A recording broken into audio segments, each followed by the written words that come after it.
what advice would you give to people in their later life to enable them to do this, when most of them must in fact believe that death is the end of everything? Well, you see, I have treated many old people, and it's quite interesting to watch what the unconscious is doing with the fact that it is apparently threatened with a complete end. It disregards it. Life behaves as if it were going on. So I think it is better for old people to live on, to look forward to the next day, as if he had to spend centuries, and then he lives properly.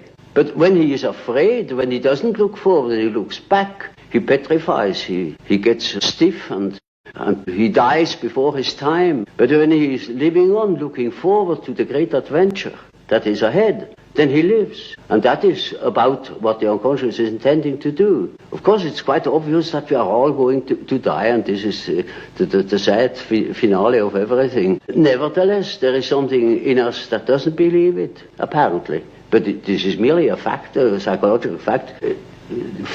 Doesn't mean to me that it proves something. It is simply so. And so when you think in a certain way, you may feel considerably better.